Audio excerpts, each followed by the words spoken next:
Chancellor Dare was telling me that almost all the letters, permissions that they, students give for availing medical or whatever leaves, they were saying that, everything is out of a chat GPT this day and age.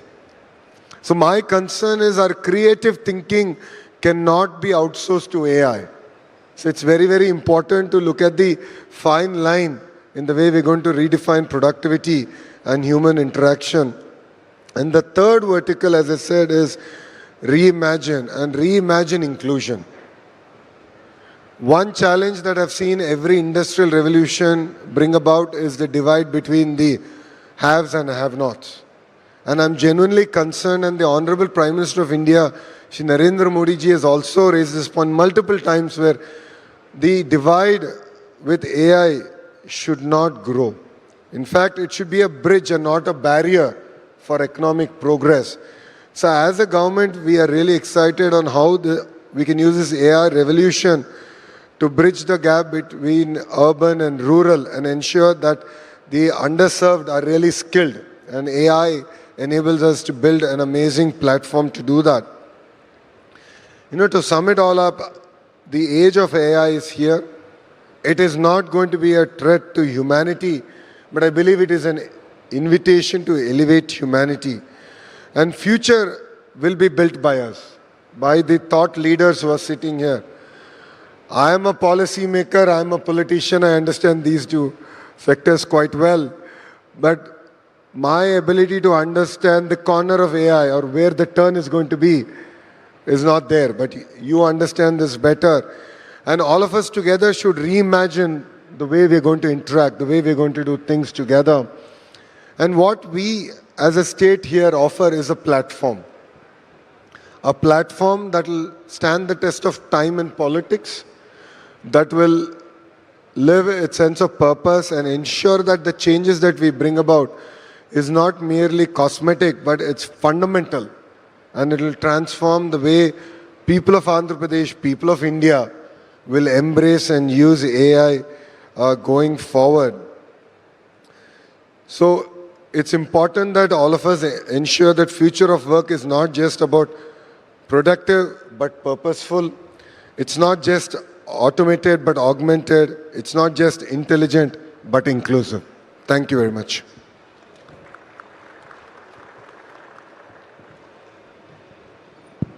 Honorable Minister, thank you. Thank you very much for your insights onto what the impact, what we should try as a country, as government, as individuals, try and see how we can get the right leverage from AI.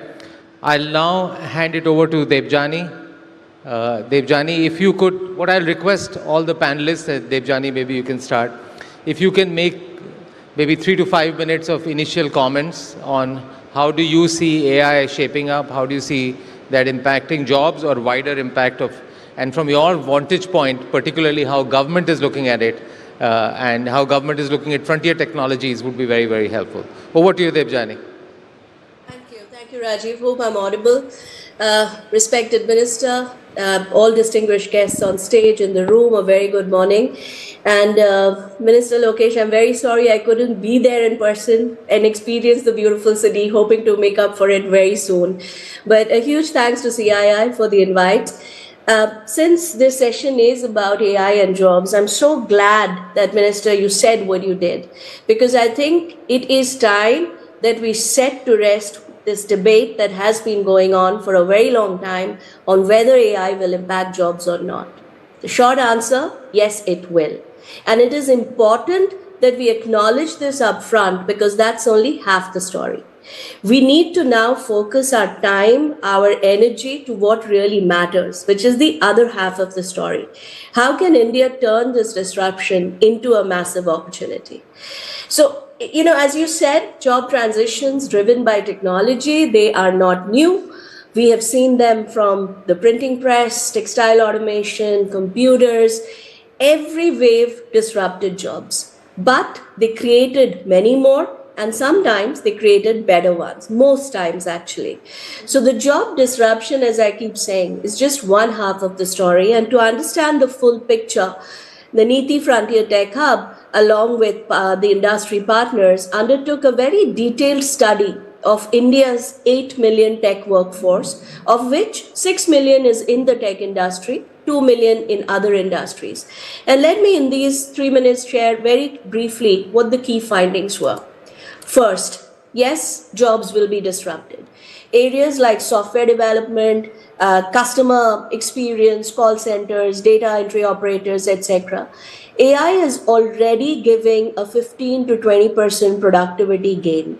And we believe this will get to around 40 to 50% very soon. This, we believe, will lead to around a 2 million disruption in the tech roles in India in the next 3 years. But that is again only half the picture.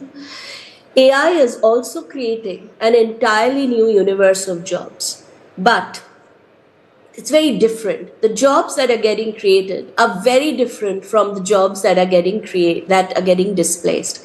These jobs are far more specialized. So roles like prompt engineer, AI DevOps engineer, AI architects, none of them existed 5 years back. You go and search Google or whatever your search engine is to see when these names started propping up. They started coming up in 2022. And today, they employ thousands of people globally and in India. So, but what we are seeing is there won't be one single large job category like we've had in the past, like data entry operator, which employed millions of people. Instead, what we will have is a combined growth of many specialized roles, which we expect will expand India's tech workforce significantly. And our estimate is it will add around 4 million more jobs to the country in the next few years, provided the tech spend stay the course. That's a major assumption we are building in. And two, we are building the right skills in the country. So if we have to change this narrative, and I would sincerely request Andhra to take the lead in changing this narrative, the narrative has to shift from job loss to job transformation. And as we talk about job transformation, 3 things we need to look at. First, work will change. So we apply what we call a 3W lens. Work will change, as I've said. Second, workers will change. Today, a developer, it's not going to be enough for a developer to just know coding. They have to know LLM APIs, for example. QA engineers will need to know edge case analysis, for example.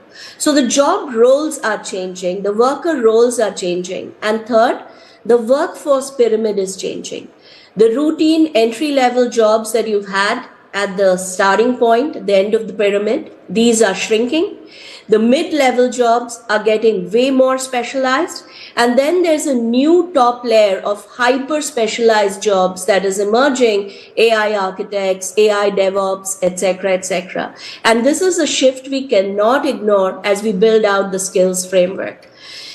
So I'll sum up by saying AI is not going to create millions of similar jobs, but it will create thousands of deeply specialized jobs, which will result in millions of employment for the country. And we believe that if we can act with urgency, coherence, our tech and CX workforce can grow from 8 million today to 12 to 13 million by 2031, positioning India as one of the world's largest AI talent powerhouse. But there is a need for coherence. And this is why the Niti Frontier Tech Hub, in its study, has recommended that we need a national AI talent mission, which is a whole of government approach that brings together the different skilling initiatives that exist in silo into a national effort. So in closing, the difference between job loss and job creation, I strongly believe, will depend entirely on the choices we make today. We have the talent, we have the scale, and I do believe we have the intent. So now what we need is urgency, collaboration, and unity of purpose.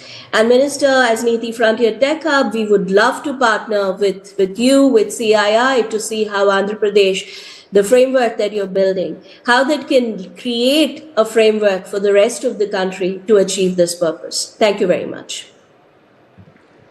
Thank you, Debjani. Very clear comments. I think very similar to some of the findings that we have in the report, that it's the nature of jobs that will change, and how, as a country, as a society, how we equip ourselves to be ready for that change will determine our future with AI. So thank you very much.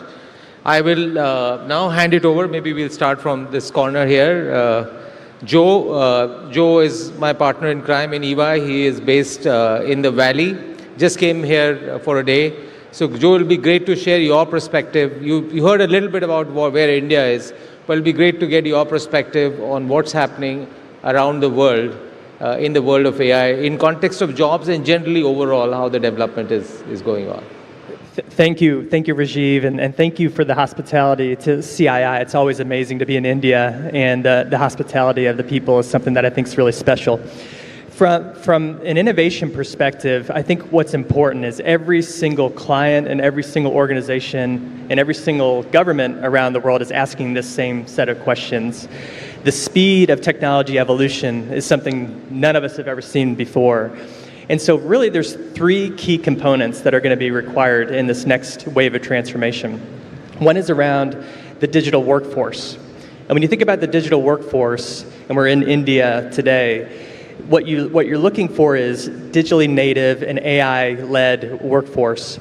India actually has the youngest workforce and the most generative AI usage in the world. So India is really well positioned from a workforce perspective. That's number one. The second component around the next wave of AI evolution is data infrastructure. So without data, there is no AI, and the data infrastructure is so critical. That includes everything from the infrastructure that the government sets up. It includes digital commerce, as well as the network capability that is in place. And again, India, I think, is leading the way from that perspective. The third is what we've talked a lot about already today, which is, I refer to it as the innovation muscle. So innovation muscle means the training, the reskilling, the culture, the entrepreneurial spirit of the organization or the country is going to be actually, in my opinion, the most important component as we think about the future of jobs.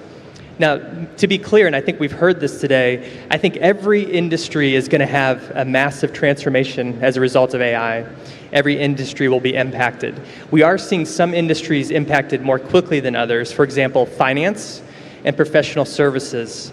Those jobs can be, those jobs today that are repeatable, they can actually be automated with agentic AI.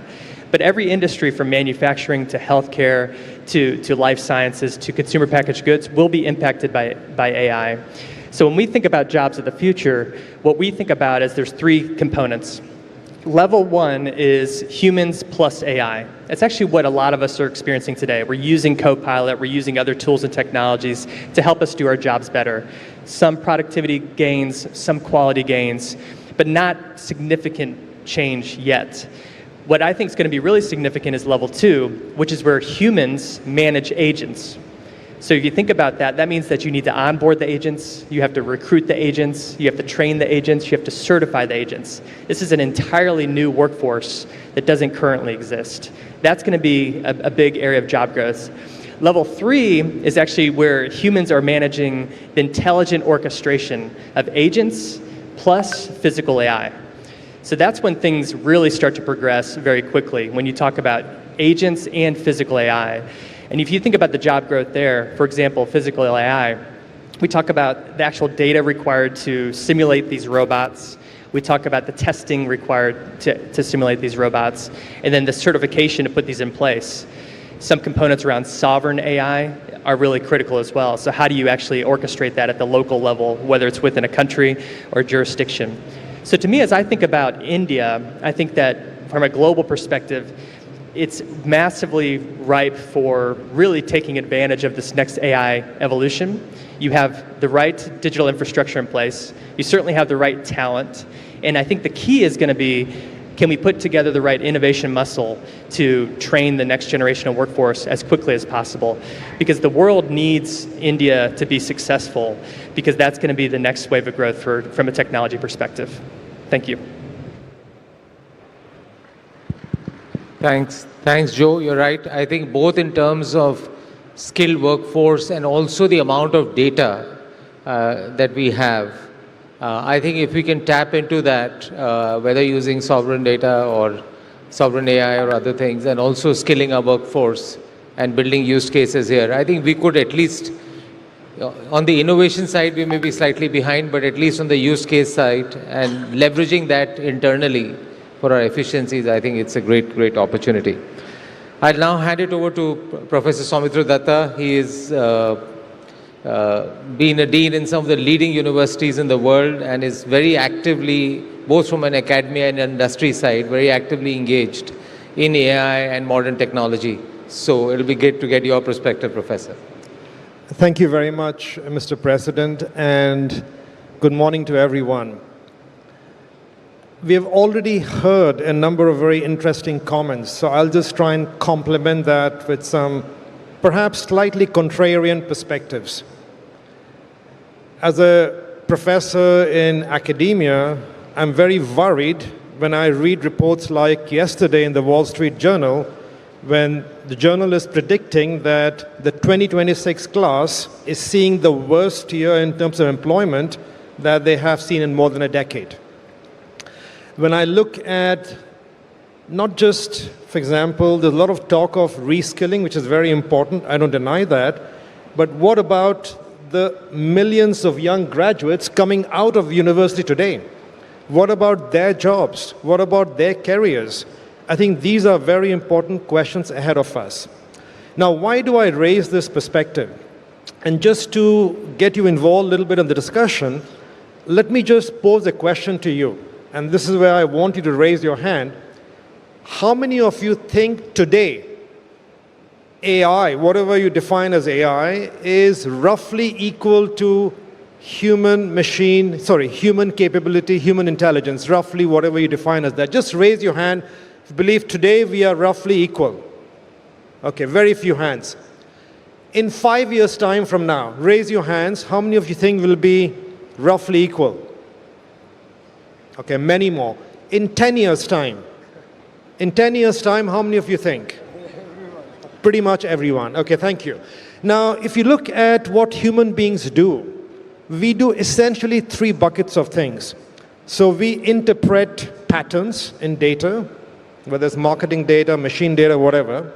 We create new patterns, creativity that you talked about earlier, and we form human relationships. Empathy, that's very important. Take the first part, interpreting data. Hands down, machines do it better. No question about that. Creating new patterns, creativity. Maybe you have a question mark on that, but believe me, today machines are almost as good in almost every domain. Now, you still have human designers in many domains, but they often are just orchestrating the output of machines, suggesting possible patterns out there. So machines are there or better than human beings in most of that area. You might argue and say empathy is just for human beings. That's what machines cannot do. Have you heard of a bot in China called Yonsei, which is the real-life girlfriend of more than 600 million Chinese males?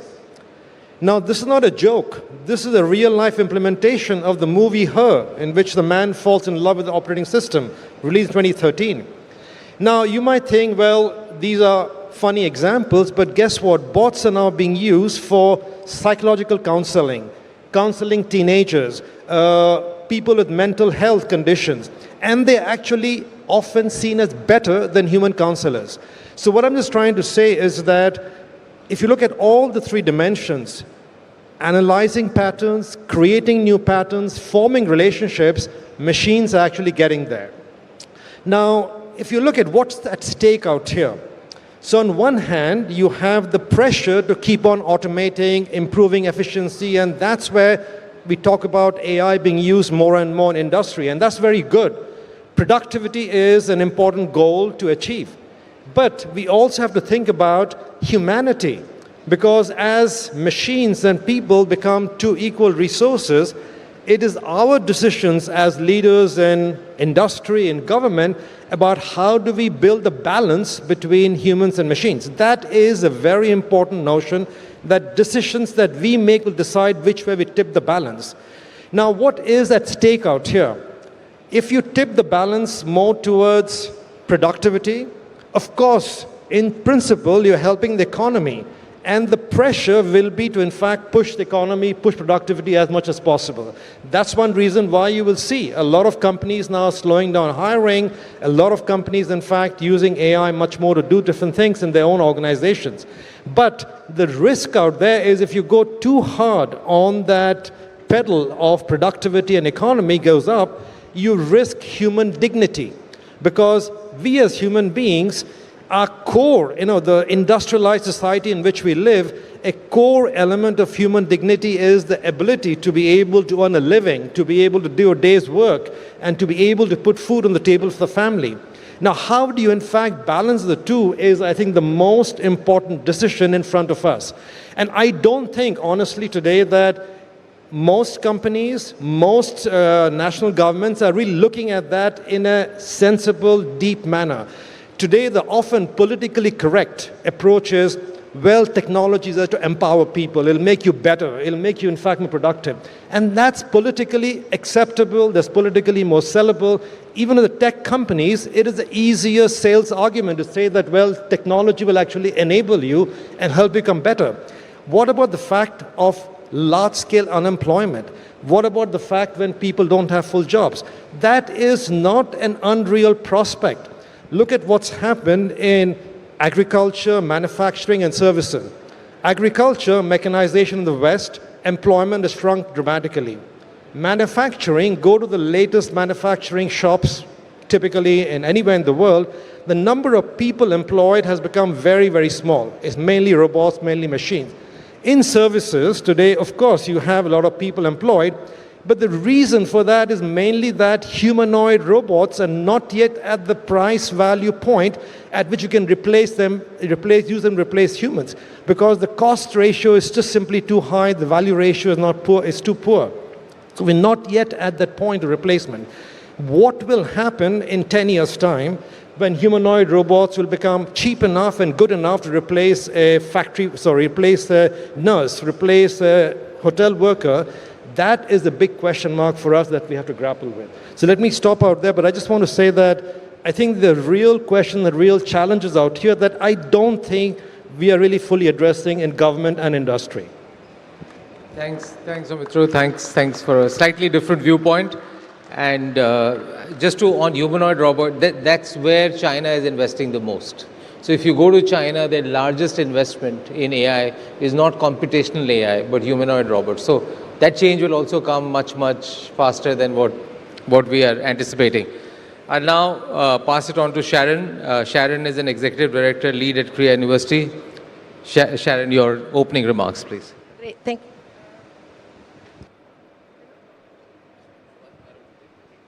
Thank you. Although I study technology, it really evades me. I really appreciate the comments by my panelists. Maybe I thought of providing a little bit of a different perspective, given that instead of looking on top and in the future, I look in the reality right now. I'm Canadian, but I've been in India 17 years and vastly invested in talking to every corner in the rural areas in the field and bringing back stories to forums like CII or even to the government to see what's going on. One of the key learnings, two things I learned from India. There are several decades in one country. Some people are at the forefront of the decade, like one of our panelists. I'll talk to you about the big majority are still in a previous decade that we need to bring in on board for the inclusion story the Honorable Minister mentioned as well. The other thing I understood from India is averages don't work. India, you have to look at extremes to understand what's going on in this country. So given that I'm in front of a panelist and in front of a crowd of a lot of business people, I'll focus my work on the opportunity and the productivity topic where I work a lot in the space of gender, where the topic of integrating women in the labor force is a huge one here. So I focus on the positive aspects of AI is to making women more visible. I think 70% of women businesses are at home. They don't have access to networks like men do. They cannot go outside. So I have seen a lot of positive aspects to see how can women be embedded in online platforms like ONDC, which are not perfect yet, but allows them to sort of like be more visible. And if women are more visible, they'll have better access and better opportunity to markets, but also finance. One of the key things of business is you need to have access to credit and finance and opportunities, no? So the opportunity offered by women is immense. I think women can have those digital trails, women can have access to networks and opportunity, and women could be more visible. So that's one aspect I feel that's very important. I think that would also increase a lot the work for women. The other aspect that I see as well that's a huge opportunity is digital-enabled work, where a lot of the women are frontline workers, where they're ASHA workers, Angawadi workers, and they're just starting to have access to digital to improve their productivity in their work. And that also trickles down to government. The quicker that these ASHA workers, these Angawadi workers, they are your data collector, the better that will impact also decision making at the policy levels. For the Angawadi workers, you can see as well, the better they put the systems in the dashboard, the quicker the decisions the government can make in a centralized perspective, knowing that India is very heterogeneous as well. Even ASHA workers, Angawadi workers. The other perspective that we see a lot is this: we don't think about the AI system, and this is the decade that's different than your colleague, is that I remember the first thing when we started digital AI work, we talked to the ministry mate team, Mr. Krishna, our secretary. Actually, the first task he asked us to look us in the PLI scheme, the Samsung and things like that, where the government of India gives a lot of money. And we see that that's one of the areas where women are enabling the AI ecosystem by chip production, etc. One of our high recommendations is one of the areas where women can contribute as an entry point, but it's very important that they're able to escalate that system, no? So what we've noticed, and when we studied the PLI scheme, is that yes, women are part of building AI, but they're at the low entry. So our recommendations would see you need to make sure that women are not just because they have small fingers and all, they can assemble stuff. How do we make sure that women have systems that enable them to grow and supervise? So we encourage the government to collect data on that front. I think that's quite critical. On that front as well, talking to the ministry, and this is a very India context. So India is a very big consumer and producer of digital AI. It's not a great designer. So, and very few women also are part of the design, and very few people in general. I think India itself designs their own maybe 15%, which is staggering. And I think that's where an area where you need to integrate and be more exclusive. Not only women, even people from remote communities, tribal areas. I've seen fabulous examples from that front. Lastly, I think one of the areas where we see a lot, and we call it maybe digital embedded work, and that relates to the colleague from Ernst & Young, where you see that there's a whole movement of gig economy happening in rural areas where, and it's a fabulous initiative from the Bashini, the Indian government, to try to democratize AI through languages. And I don't know if everyone saw the movie Human in the Loop recently, where they showcase that this allows women to be able to do work in their phone here. They can do maybe 10 hours of work when they can, when they're available in their local language. It also helps to integrate, making sure that biases that are in our regular work are not integrated in AI or digital, because I think the speed of AI and digital goes very quickly. So this is actually a great opportunity to make sure that we don't repeat that online. I think those are the opportunities, and we are working as well to make sure that women starting to have, it's not only having access to a phone. I see a lot of this initiative from the government say access to the phone. You need opportunity, you need initiative, you need support. And we've learned from some systems as well, like the government said, we will give a phone, but those phones break. Those phones need investment in data points every month, no? Those phones also need to be replaced. And that's critical as well to see. So there needs to be a whole big portion of India that needs to be integrated in all of that digital AI ecosystem there. I'll leave it to my colleague somewhere else, and a pleasure to connect, yeah. Thanks, Sharon. We're sorry to interrupt, but we were running out of time. Jeremy, you're the last one. So my only request is if we can make it short. Sorry for this, but I know the minister has to leave, so thank you. Both of us have a task. That's right. So actually, I think I'm supposed to join the minister shortly, and I'll come to that at the end. So first, it's really a pleasure to be here, and I appreciate the hospitality of the government in Andhra Pradesh, of our partners at the CII, and all the people that I've met during the visit. I'd like to start with the challenge. We've heard a little bit on the numbers in India, from Joe also what that means in finance and professional services. The World Economic Forum has done research looking at 1 billion jobs globally.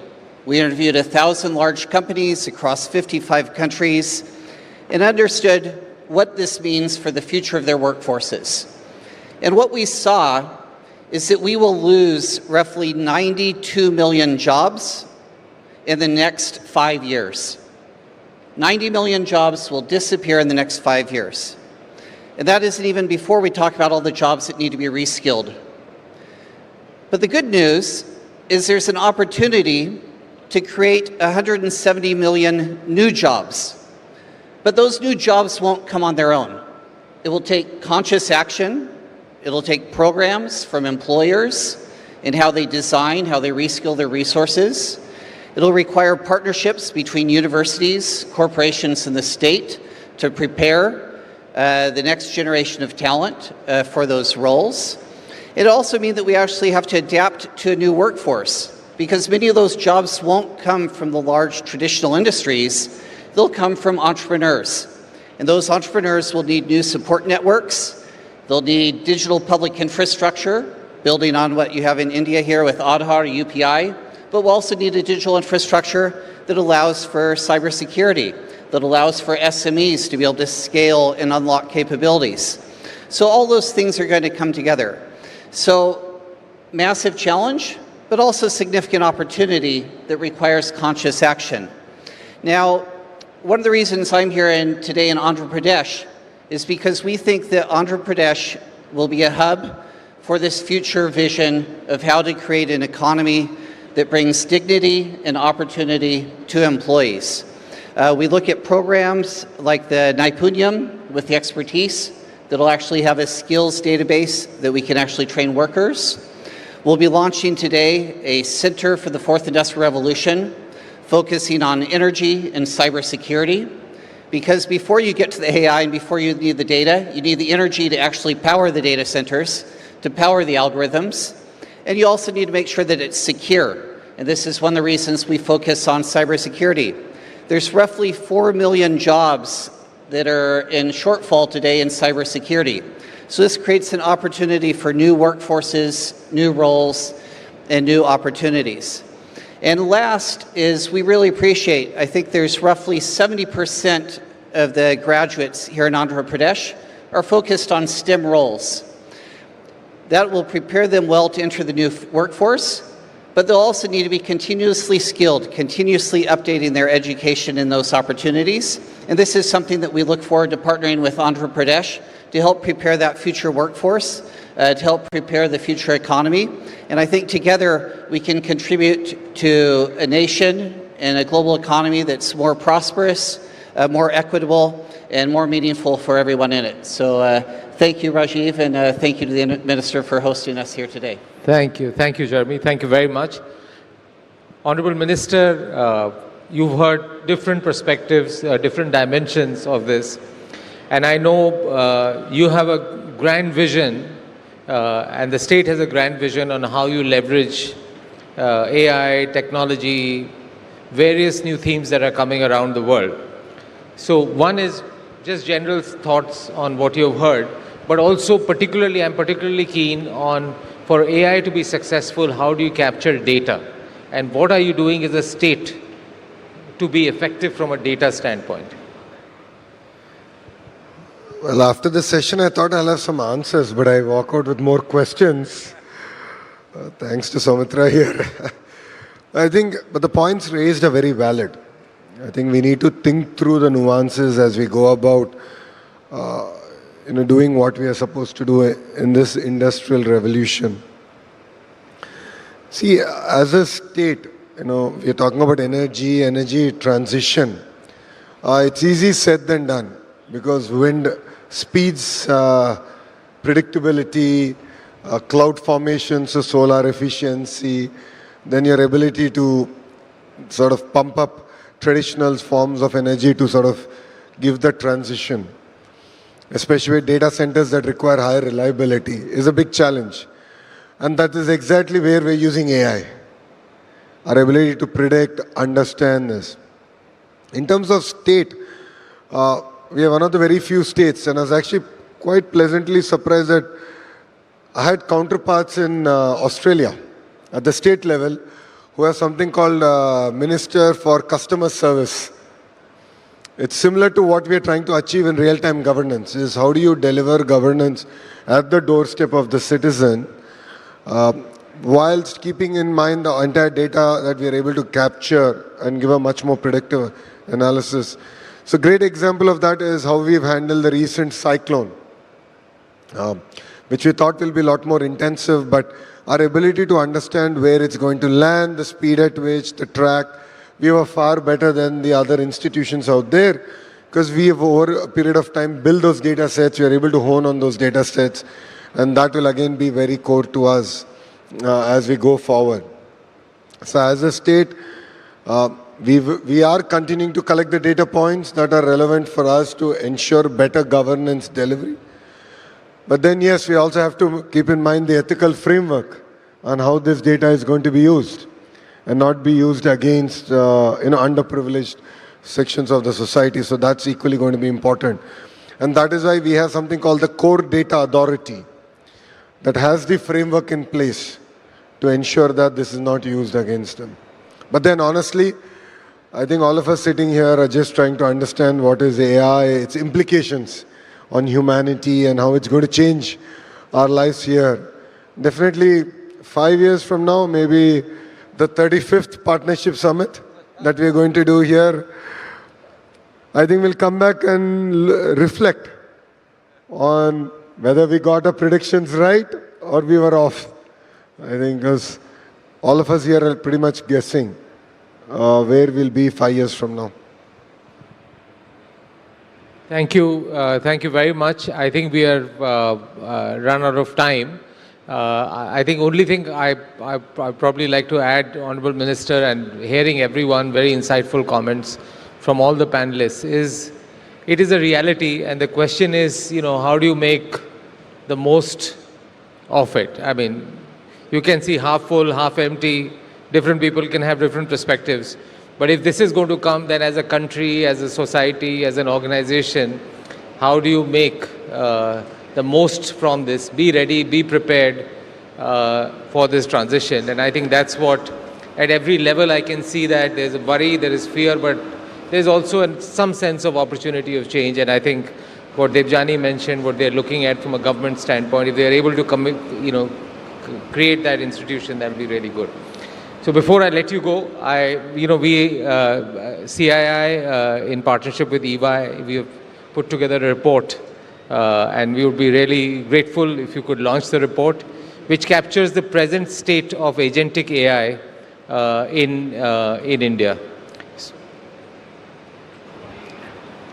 May I invite Mr. Chandrajit Banerjee and Mr. Hari Balaji, leader EY India's Center of AI.